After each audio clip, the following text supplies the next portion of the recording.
Hey everybody, today's music education is on Pearl Jam. Before we do that, you know the drill. Please hit the buttons, subscribe, and so forth. Let's help some kiddos together. Formed in 1990 in Seattle, Washington by Stone Gossard and Jeff Ament after the tragic death of their lead singer Andrew Wood of Mother Love Bone. Wood passed just 4 months after the release of the album. The two pieced together some solid work and sent some tracks to one of their contacts, Jack Irons. Irons was the drummer at this time for the Red Hot Chili Peppers. He gave the tracks to his basketball buddy by the name of Eddie Vedder. Vedder, an avid surfer, came up with lyrics and vocals for 3 songs while on his longboard one morning. He mailed the tracks back, and within a week, he was on a plane to Seattle to audition for the band. The rest is history.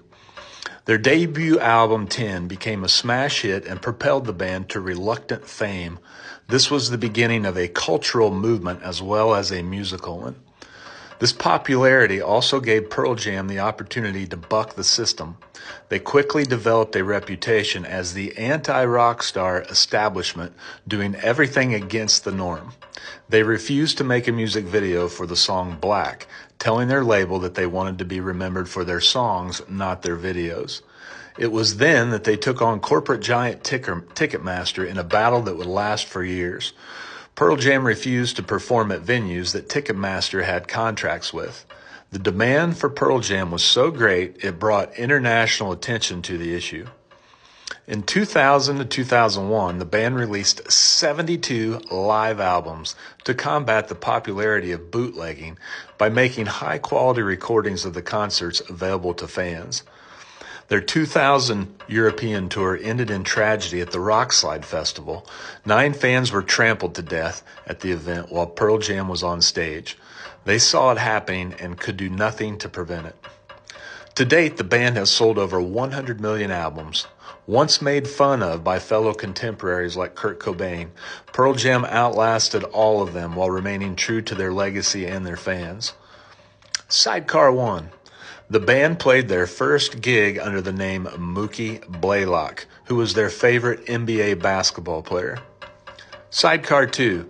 Their first 8 years, they went through 4 drummers before securing legendary Soundgarden drummer Matt Cameron. Matt Chamberlain performed in the video for Alive, but left soon after to take the drum chair for Saturday Night Live, as well as Tori Amos. Sidecar 3. Vedder wrote the lyrics for Alive, Once, and Footsteps while he was surfing one night. Sidecar 4. The band stood in front of a giant Pearl Jam cutout for the 10 album. Jeff Ament created it alongside the covers for Temple of the Dog, Pearl Jam Verse, Mother Love Bone's Apple, and many, many more. Sidecar 6. The intro of Oceans. About 30 seconds in, you can hear drumsticks on a fire extinguisher and salt and pepper shakers making the instrument noises because they were too far from a studio to use real instruments during the mixdown process in England. Sidecar 7. 10 was made for $25,000. How about that payoff? Selfish sidecar. Back in 91, I called Ticketmaster 5 minutes before tickets went on sale for Pearl Jam's Indiana debut show at Elliott Hall in West Lafayette at Purdue University.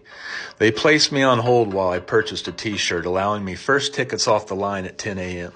I ended up with second row seats for that show. A bomb threat delayed the start of it.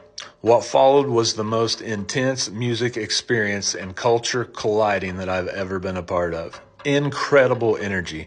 They were hungry, driving around the country in a van having food fights with pizza slices in the hallways of the local hotel. They were young and hungry, and it translated. It was easily the #1 concert experience for me of my life, mainly because it couldn't be duplicated due to the time period of the grunge movement. I saw them again 5 years later. It was great, but nothing even close to 1991. All right, everybody. Hope you enjoyed Pearl Jam.